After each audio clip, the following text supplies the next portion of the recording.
How did that go for you? Challenger album was incredible. It was mostly like a compilation of the tracks that I put together, but it was threaded into a story.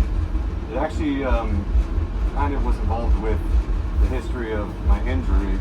I toured last year with a broken leg, and I ended up getting surgery about a year ago from today. And Challenger describes my difficulties with that, and it was through a collaborative process with a lot of different vocalists.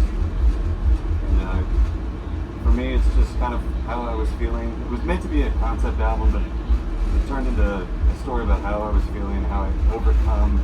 Like, this is one of the first adversities that I faced in the past decade. So, tell that story of achieving something new, overcoming that obstacle. Well, and do you find it hard to breathe in this mask at all? Especially when you have an injury going on, you're like DJing, you have a lot of things going on. So, no, I don't think so. It's pretty easy. I breathe through my high holes, and that's also why I talk through my high. And after the first 50 shows, I got very, very used to it. So I've acclimated to wearing the mask, and I find it comfortable sometimes. For example, right now I'm exhausted, and kind of puts myself at ease. I feel like I'm back at home. You know? In your own private space. Yeah, in my own little space. Yeah. Cool. Well, drum and bass blew up this year, but you've been doing drum and bass since at least 2019. So how do you feel about drum and bass, like in this global stage right now? It's been amazing to witness. It's always been big. It's always been around, even in North America.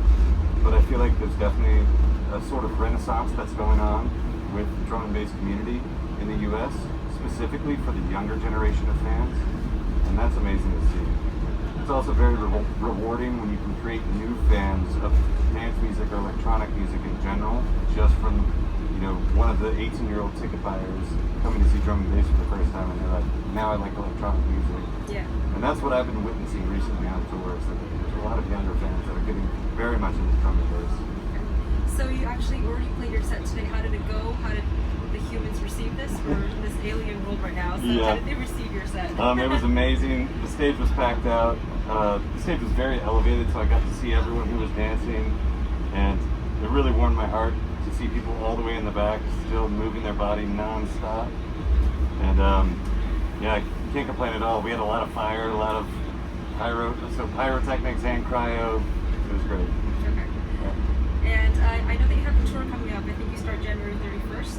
Can you tell us the name of the tour and why it's called that way? So we're kicking off the next section of tour. It's called Stimulate, and I believe January 31st is in Wichita, and it's branded after Stimulate because I'm also releasing an EP, which I don't know if we totally announced it yet, but it's just a small EP with some of my favorite records that I've been playing over the past year. Bodywork, you might know that if you've been to a Reaper set. And I'm super excited. I'm playing a lot of venues that I've already played before, but I get to go back and experience it in a whole different way. And I'm looking forward to it. Awesome. And you also, I think your latest track is Torture, which is remixed of Nightmare. How did that one come together? So I was actually working on that while I've already been writing this new music, and I just wanted it to showcase a new side of some of the remix culture that I've been doing. And my whole vision with it was just to go balls to the wall and sing with sound design and make it as heavy as possible, which some people didn't really get to experience that with parts of the Challenger album because it was so vocal heavy.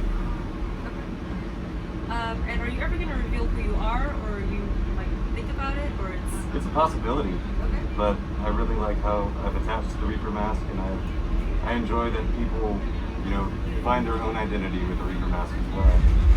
And as far as branding goes, it's just fun to wear, fun to keep around, but I am upgrading it pretty soon. Okay. This is already mask number 5, but they've all looked the same. Alright.